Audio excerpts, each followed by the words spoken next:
Welcome to ENside Politics, our weekly podcast on 2 or 3 things you need to know about San Antonio politics. I'm Greg Jefferson, politics editor of the San Antonio Express-News, and I'm joined today by reporters Molly Smith. Hello. And Saul Pink. Hello. Welcome, you guys. You've had a very, very long night, both covering the elections, propositions A and B, A being, $192 million for the Freeman Coliseum, Frost Bank Center, and the surrounding grounds. Prop B, of course, being up to $311 million in county tax revenue for a new Spurs arena downtown. Now, our special guest today, as you've probably noticed, is retired county judge Nelson Wolff. Nelson, welcome. glad to be Was it a late night for you too, or no? You know, did you crash 9 o'clock? I was frustrated because I couldn't find the returns till sometime after. Oh yeah, it took forever to get election day returns. Well, I was watching the morning show last night. By the way, it's a very good, very good series. Yeah. All right. So Prop 2, the Spurs proposition. Oh yeah. Prop B. Yeah. I had 4 hours. Forget it. Prop B passes with 52%, which to my mind is a squeaker. Were you surprised at how close it was? No, I thought down toward the end it possibly could lose. I didn't know. I don't think any of us knew. All of us knew it was going to be very close. Mm-hmm. I had talked to Peter John Holt early in the campaign. Don't remember exactly when. Mm-hmm. And I said, you're facing a much greater challenge than your father did back in 1999 when he won with 61% of the vote. Mm-hmm. And I said, there's so many unanswered questions in this, so much confusion on it. Mm-hmm. It's going to take a special effort by you and the Spurs to pass it. Right. So Peter Holt, the managing partner of Spurs Sports and Entertainment, when was that? Like how were that in was, the campaign? I know Nuremberg and I wrote an article, I think it was on August the 15th, about trying to get the council to get out the terms of agreement, and I think it finally played 7-4. I think it was a little bit before that that I was talking to him. Yeah. What did you consider the unanswered questions that could weigh on the campaign? Yeah, well, it was kind of clumsy, I thought. I mean, the county... The campaign? Yeah, well, and the or whole the county's thing. handling it. Yeah, the county votes to call an election and don't even know what the deal is. Right. So Nuremberg and I, wrote an article, contacted council members, you got to get out a term sheet. Yeah. And they did, but it was on a 7-4 vote. Mm-hmm. And so then you had a mayor who wasn't really happy with it. We didn't know what she was going to do in the campaign. I think Judge Peter Sakai was kind of a hands-off for quite a while during the campaign. And all the burden fell on Peter Holt. Mm-hmm. We know he has investors that probably don't give a darn about San Antonio. Yeah. And we know he's our only champion that we've got. Mm-hmm.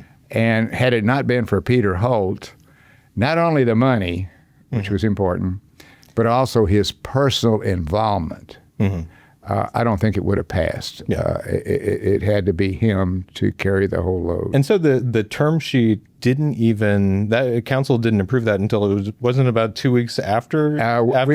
We wrote that article, I think, on August the 15th, so it was like a week or so after that. Uh-huh. And you got a very tight time frame before the election came up. Mm-hmm. We still don't know. We didn't know then. We still don't know today.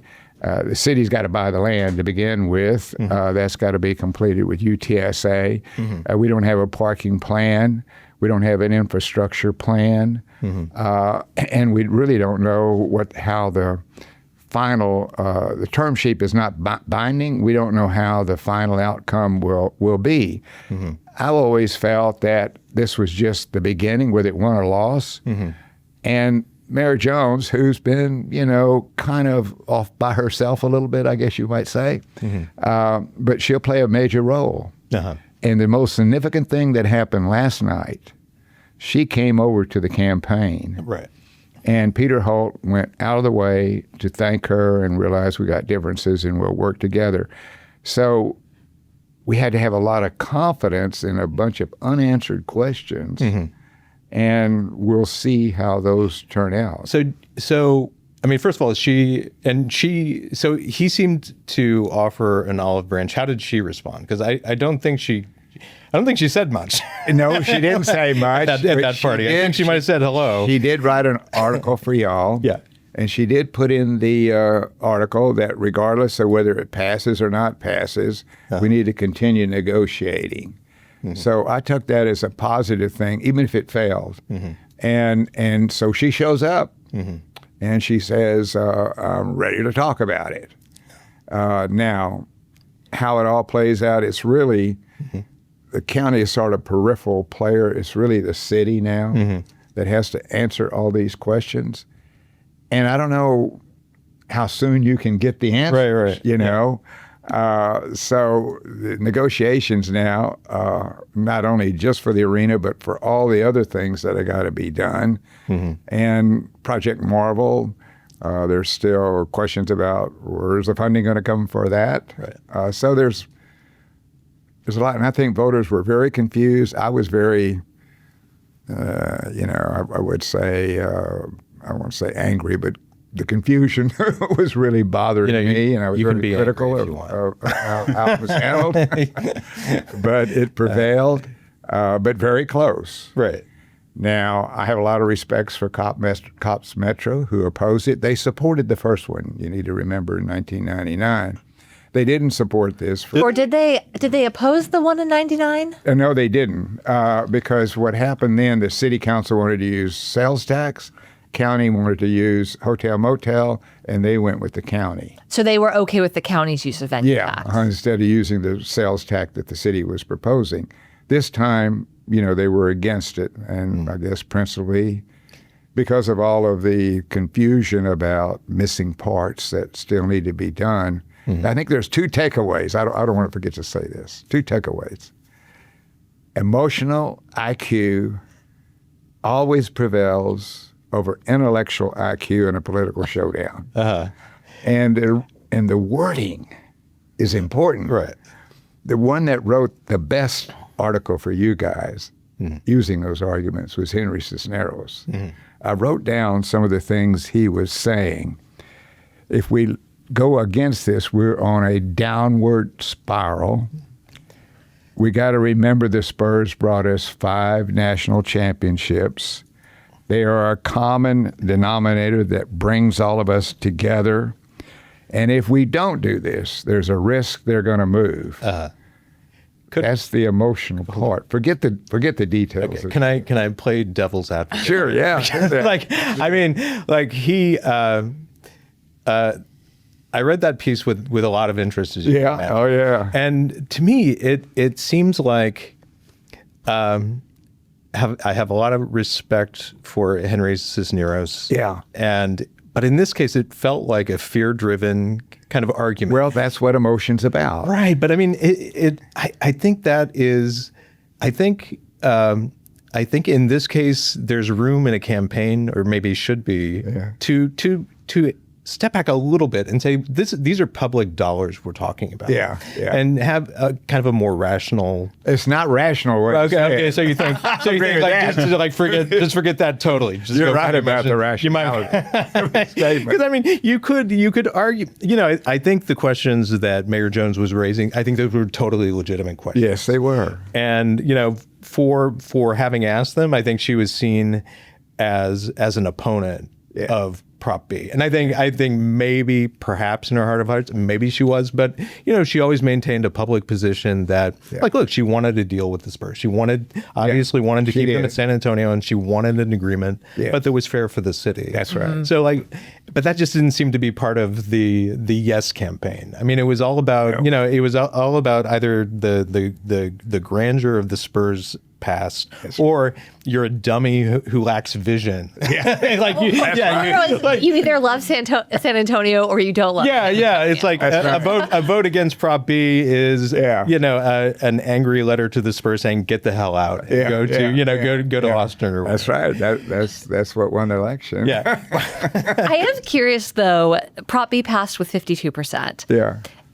Did you, based on how much money the Win Together campaign that was trying to get voters to pass both A and B, they've raised, at least that we know of, $7.5 million. It's probably going to be higher. Yeah. Would you have expected the percentage yes for Prop B to be higher, given how much money was in this election? Well, first of all, I think without that heavy artillery, it would not have passed. Cops Metro led an infantry charge, but they had no artillery. You don't win a war without artillery, and the Spurs had the big artillery, which was at $7.5 million, compared maybe to a couple of $100,000 that was spent. If they had not spent that, and had Peter Holt not given all he had to do it, it would have never passed. So the heavy artillery was absolutely critical to the passage of it.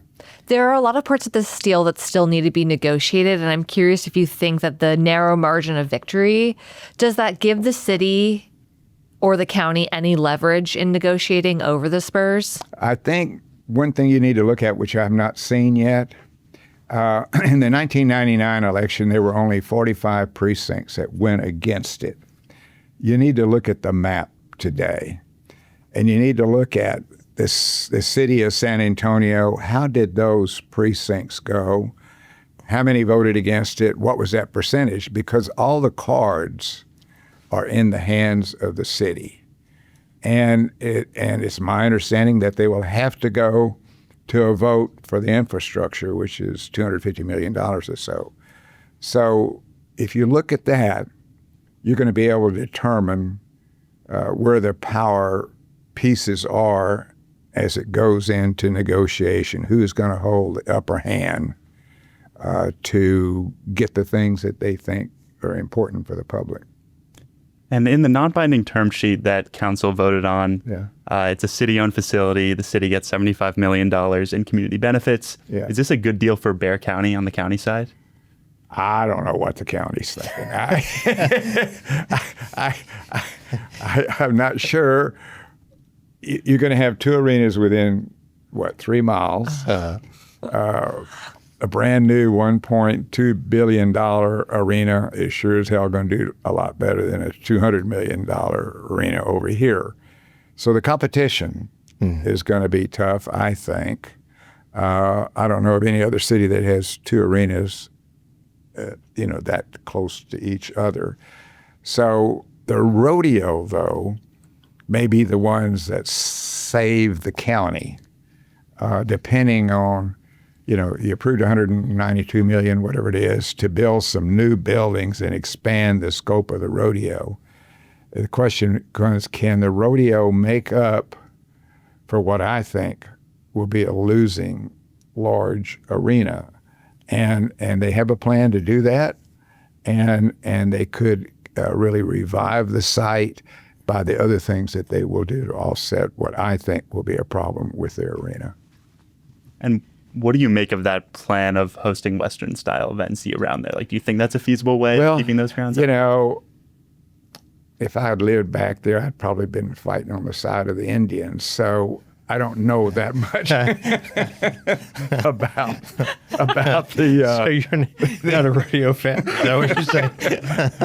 I'm a fan. Because I want to be the podcast on which you say you are not a fan of the rodeo. Never have been. I'm a fan. I'm a fan of the rodeo, but I don't understand the whole culture.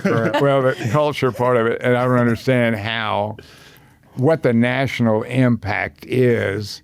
With an expanded rodeo, I don't know. No, I like the Cowboys. I just would. Wink, wink. Okay, we gotta judge. Yeah, we understand. Now, I'd like to go back to something you said earlier, which was the Spurs campaign had. They were facing difficulties this time around that they weren't in 1990. That's right, much more difficult. Yeah, what made it harder between from now and when Peter Holt's father was running that campaign? Yeah, it was very simple then. The county had 184 acres, knew exactly where it was going to be built, didn't have to have a bunch of public infrastructure to make it happen, didn't have to buy the land from somewhere else, wasn't going to have another development that would kind of go around that. It was a really fairly simple thing about where it would be built, how it would be built. And it didn't. And now this one, like I say, you're in a tight frame. Yeah, The existing arena has access from 2 streets, has a railroad track on the other, big industrial on the back, so it only has access from 2. On this one, you have access from 1 street. And so the challenge will be, how do they work out the parking plan? How do they work to make sure that the Dome Stadium is not having something big on the same night they're having something?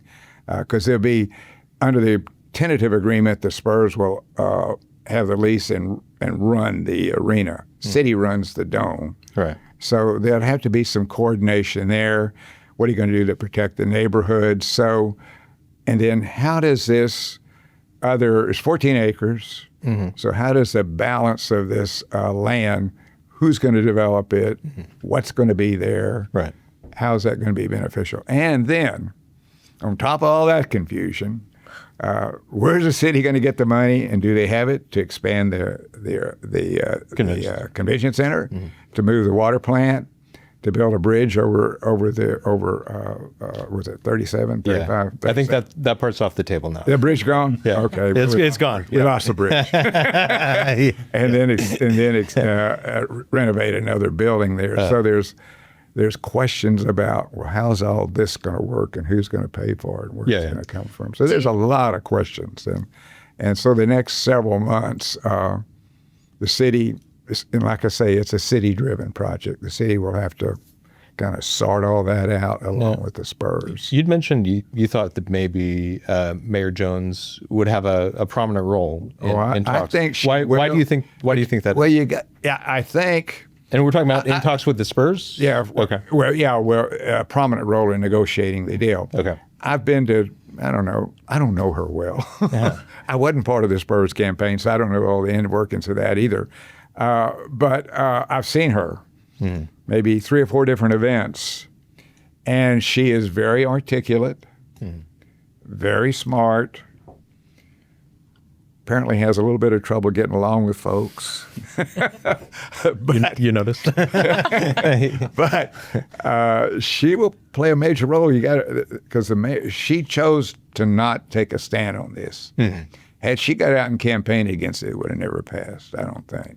Because the mayor's position is still an important one. That's interesting, because I think a lot of supporters of Prop B felt like just by raising the question she did, even though she didn't take a position against it, she was effectively against it. You don't see it that way? You know, there's nothing wrong with raising questions, I think. You know, I think public needs to know what those questions are and whatnot. But you know, you got to put yourself in her position. She comes in, and all of a sudden, within 30 days, she's got to call an election or decide what to do. Like I say, I don't know her well. She says hello to me. I say hello to her.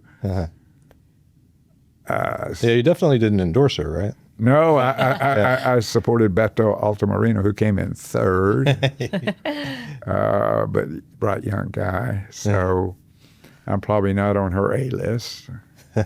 Maybe not.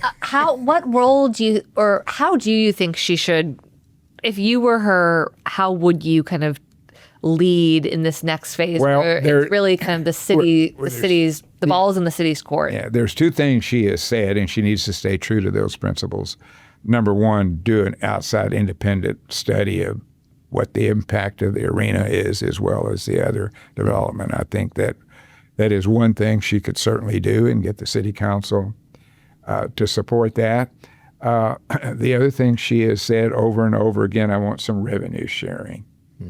And whether the Spurs are willing to do that, they said no. Whether she is able to get that, I'm sure so those 2 principles, you know, she has articulated, and I would think she would probably stick to those. How do you see that independent study helping the city, given that they've already said we're going to give $489 million? Yeah, it would certainly, like I say, there's a lot of unanswered questions, and I think that economic study will tell you a little easier how to maybe do how to answer some of these other questions.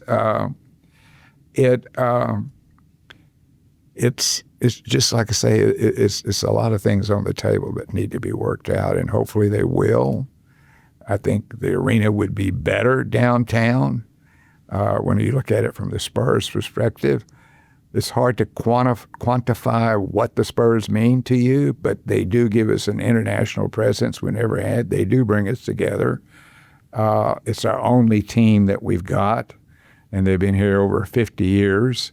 In fact, they came here, dating myself, I'm in the legislature when we first came In the here. early 70s. Yeah. Early 70s, 73. Yeah.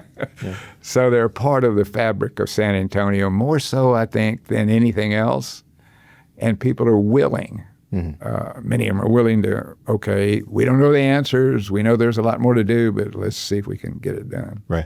So when we started reporting on the Spurs talks with the city about moving downtown, this was 2.5 years ago. Yeah. I called you to get your thoughts, and you salty. It was a salty interview, spicy, super spicy language. I think it was. Yeah, there was some profanity involved. Right. So what was your kind of explain what your initial reaction was? Well, and do you think that would have happened under you? Like if you had been county judge, how would you have handled that? Number one, and I talked to the county, I said, if I were you, I would concentrate on the project you got and support the city. Don't make it complicated by including that. We talked, he agreed with me, and you see where he changed as he went along. But I thought it just complicated it. So hold on, what role did you think the county should have? They didn't have to have any. Okay. So just like hands off. It's like you work it out. That's what I advised him at first. That's what he thought at first, and you covered that. And that way it made it much more simple just for the city to sit down and work out the deal and get it done. And I think this just made it more difficult. And as you see the outcome, it barely passed. Right. So Saul last night asked Judge Sakai, why? So the city or the county will be putting up $311 million up to that amount, probably that amount, and yet at the end of the day they'll have no ownership over the facility. And what is the county getting for it? And I think the judge's response was interesting to me in that they asked. And I think they asked, the city and Spurs asked, and he complied. But I think what was behind that statement was, he said this a number of times. It's like, look, San Antonio is the biggest part of Bexar County. Yeah. And so the county should be involved. What do you think of that argument for the county's involvement? Well, I think part of the feeling was, and I know I've shared some of those feelings, I guess, you don't want to be tagged as the public official that the Spurs left because of you. And that would be sort of a death trap. And so I think he felt as he went along, we should support this in some form or fashion, And that's when he moved over toward supporting it.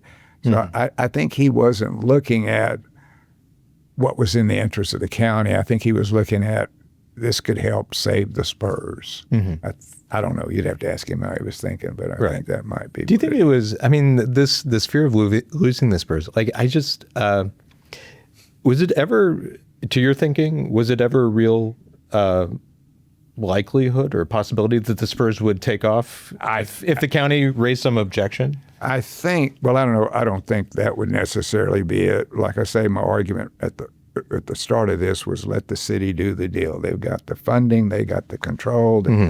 They could buy the land. It'd be so much more simpler to do that other than calling an election, have a divisive election and just barely passing. Did I miss your question? Maybe I didn't ask it very well. No. What I was asking was, does it make sense to you that the county is putting up $311 million with really? It's like what is the county getting at? It's a city. It's going to be a city-owned facility. The county has no say in how it's operated, and have no say terms are going to be. Financially, it makes absolutely no sense.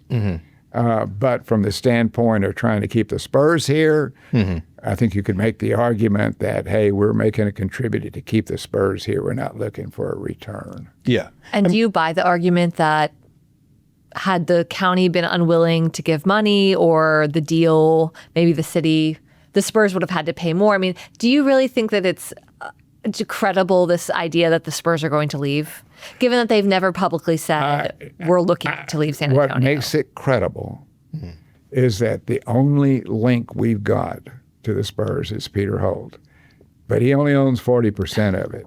Mm-hmm. And we know all the outside investors really don't care about San Antonio as far as I can see.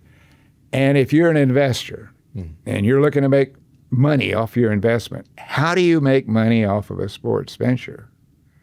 You either sell it or you move it.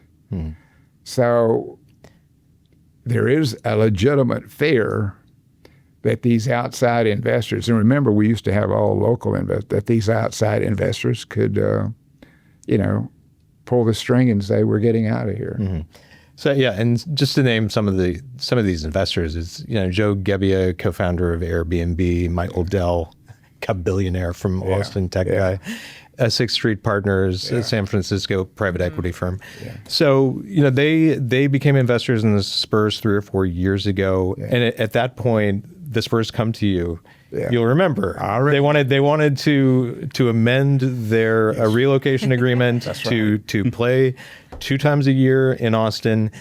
Just given the timing of that, everybody freaks out. You call Peter Holt to the carpet basically and say you need to. You made a very forceful statement. Say Peter Holt needs. I think Bobby Pettis, their legal, their general counsel showed up at a commissioners court meeting asking for those games in Austin. You said no. Peter Holt has to be here. And 2 weeks later, Peter Holt shows up. He's, the big letter to the community, very emotional. It says, we're not going anywhere. Was that orchestrated? Did you work that out with, you did? So you did not work that out with Peter Holt. Are you sure? No, I haven't. No. Okay. I have a habit of saying things that sometimes I regret. But I felt that needed to be done. And I didn't know he was going to do it or not. But he wrote a statement that really tugged at me. I thought it was the most beautiful statement for a sports owner to make. Mm-hmm. And I felt that as long as he is calling the shots, the Spurs will stay here. Mm-hmm. And that's why I agreed to support the 5 games that would be played somewhere else under the theory it would build their audience. Mm-hmm. And I figured, if they're going to leave, they're going to leave whether they play the 5 games or not, So why give them a reason to leave? If you were calling the shots now and you were negotiating, you were the city and negotiating a new relocation agreement, would you allow them to play in Austin? Or there's I've heard a lot of arguments about hey, if they're going to get public financing for a downtown arena, no more games in Austin. Yeah. Would you make that a stipulation or not? I wouldn't. As long as I've got a good solid deal. Mm-hmm. You got to remember this one now with the county, and I was there when we went in 2008 when we went to the voters for another $75 million for the arena, and extended it to 5 more years. In fact, if we had done that, the lease would be over, wouldn't it? Pretty close. And so we got to 2032. But it really, it's really, the whole thing is difficult. I don't know. I mean, it seems like, I think it's easy to understand the Spurs argument that, look, they're just trying to expand their market. Yeah. Right. But as a politician, retired, but are you really retired? You're always a politician, maybe. I don't know. But anyway, that, but people, there's still a lot of anxiety about the Spurs playing in Austin, even today. Well, it is. Oh, yeah. So you've got this, it makes business sense, but yet does it make political sense? Well, it's a question of how strong a leash you're going to have. How long is it going to be? What are the consequences of it? Right now, if the Spurs left the county arena, they probably have to pay about $100 and some odd million. But that's, probably not a lot in today's game. So it depends on how strong that is. But now the argument has been we need to be downtown because we can do this and this. well, then why don't you play all your games there? That'd be the other side of the argument. But I wouldn't make that a deal that if you can't play the other games, otherwise we don't sign. I wouldn't make that as part of the deal. No, I wouldn't. Okay. Ron Nirenberg, the former San Antonio mayor, is expected to announce a run for county judge in the coming days, weeks. Curious, it seems like if Prop B had failed, that really would have benefited his county judge campaign because he could have, used this over Sakai. Yeah. And we should point out he was outspoken in support of Prop B, but I mean the political reality is it would have just been easier to hang that around Peter if it had lost. Right, yeah. Maybe so. I don't know. I do know that once he started campaigning for it, Sakai came out and said a couple of things. Campaigning for the arena. In support of it, because I think, for where's this guy coming from, And so I think it did energize Sakai to say some things. And Ron did work hard for it. I mean, for good or bad, he put that deal together to begin with, and then he campaigned for it very hard. And he has extremely high approval ratings too. So you can't discount the impact he had on the campaign. Have you spoken with Ron Nirenberg about his desire to become the county judge? We've talked about it. He's asked a lot of questions. I'm not sure why. What kind of questions? Is it about the office? About the office. How big is the office? Let's see. How are the benefits? He'll have to make a decision here pretty quick. Sakai's already announced he's going to run. So we'll see how that plays out. But I think he did have an impact in the campaign, and it did energize Sakai to be out there a little bit. Now, do you I'd be shocked if Nirenberg in conversation didn't ask you at some point, hey, I'm asking a lot of questions. Here's the one that really matters to me. Will you endorse me? Are you going to endorse Ron Nirenberg? We'll see what happens here, but let me just say this. We're very close. We spent 319 nights together during COVID. We participated in 400 conference calls and 500 daily situation reports. So we became real close. And we'll see. Let me see what he's going to say and what his issues are, and then we'll cross that bridge probably fairly soon. Is it, to your thinking, is it a foregone conclusion that he's going to run? I think, I don't know that it's foregone, but I think it's certainly leaning that way, it sounds like to me. Okay. Yeah. Nirenberg told reporters last night when asked that he would make an announcement next week. Next week? Yeah. Next week? No, that's not. Well, what's today, the 5th? Yeah. So he has to because what's the filing deadlines? It's the Stars opens on the 8th, Closes December. But he's got a month. Quick campaign. His election's March 3rd, March 5th, something like that. And he's got a lot of fundraising to do. Yeah. So he did have a fundraiser. I believe it was on October 22nd. Did you attend it? Yes, I did. Did you make a contribution? Yes, I did. Okay. But he didn't say what he's going to run for. Okay, just contributing to the political future. If the attendees of that fundraiser didn't know, like they hadn't read the Express News, I mean, come on. In the room, was there? I mean, honestly, was there any question about what race they were there for? The donors. I think they were there. I think most of them are thinking he might do this, but I think they were there because they were very strong, supporters of Ron Nirenberg.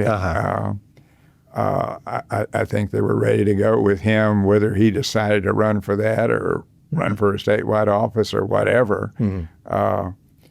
He polls very high, and he's very likable, smart, articulate, Why do you think that is?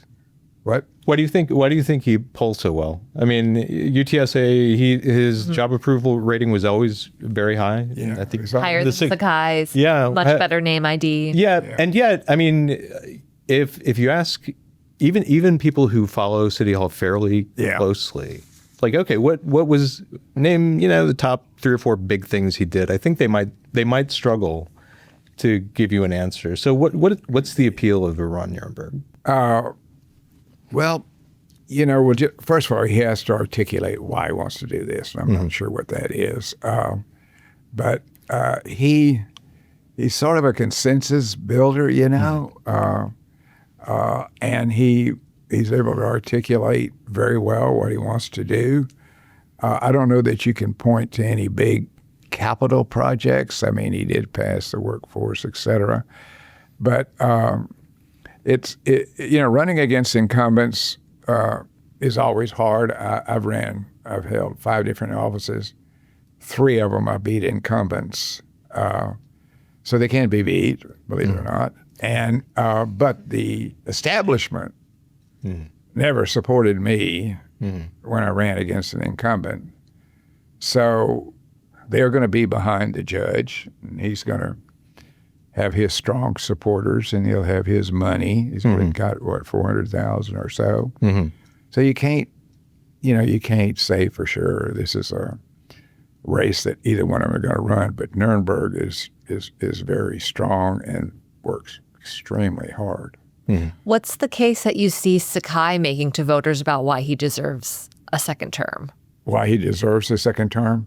Well, he hadn't messed up anything. I mean, he's been fairly steady at the Ram. There's not taken any major initiatives that the county is going to benefit off of. But I think he'll articulate that he has done a steady job, and that and Nirenberg would have to be able to get across why he would be better. Of course, he has an advantage of coming from the city, and that's where the negotiations are going to really be. And he still has a lot of influence at City Hall. So I don't know. We'll have to wait and see. So last question is the county's role now over with? I mean, just in terms of the arena, the downtown arena, or is there something still for Sakai to do? Yeah, well, they probably would like some tickets to the game. I'm just kidding. Like, who wouldn't? Especially the way they're playing. By the way, like, before we get back to the real question, like, okay, so the Spurs had a really hot start to their season. They're exciting to watch again, I think right? that's part of the reason they won. Yeah, that's my question. Like that, it seems like kind of like, oh, that's kind of a weak reason, but I think it's a legitimate reason for people to come out. Yeah, I think so. I think it brought out the vote because they won the championship in '99, and that really was a major charge for them. They won their first 5 games before the vote, and of course you got Wimbama, who is just a super player, probably ranked with Ohtani in baseball. Ohtani. You always have to bring things back to everything goes back to baseball. Everything evolves around baseball. Even basketball. Oh my God! By the way, are you a season ticket holder for the Spurs? No, during the 22 years I was county judge, I probably never went to any more than 1 or 2 games a year because I just felt uncomfortable. That why? Well, the county owned the facility, and I didn't want to look like I'm taking advantage of being able to go there. So I only 1 or 2 games a year, but I watched them on television. All the time. If you don't like basketball, you can't. Oh, I tell you, I was like, that era of Duncan and Ginobili and Parker. I mean, it was such an exciting era, and Sean. It was. I mean, I'd watch them every night on television. Yeah. So were you a bandwagon fan then? Were you like when you hit the playoffs? Then you really focus on the team at that point. Well, was that you? I watched them all through the season. I just like to watch principally those 3 guys, and out of the 3, Ginobili more than the other 2. Yeah. it was just a joy to watch it. Everything seemed like an impromptu performance with him. Like you just unscripted kind of madness. It was a lot of fun to watch. He brought a lot of excitement that nobody else. Totally. So let's go back to the county. Like what should be the county in your thinking? What should the county's role be going forward? The county right now, I believe, has to concentrate on the proposal of the rodeo. Mm-hmm. How are you going to do that? Where are you going to build those buildings? And what is going to be the rodeo is nonprofit to begin with. Spurs are not nonprofit; they're for profit. So the nonprofit entity you're dealing with, I'm not sure. I think they pay about the same as the Spurs do to the county for the use of all the facilities and stuff. And if with this expanded role of the rodeo and livestock, will that generate more money that the county maybe can get a larger percent of to offset what I think will be a losing proposition with the arena?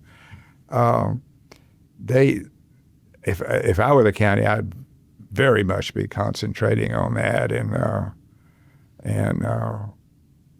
trying to make sure that that's done in the right way, because that's where the financial consequences will be if it's not done right.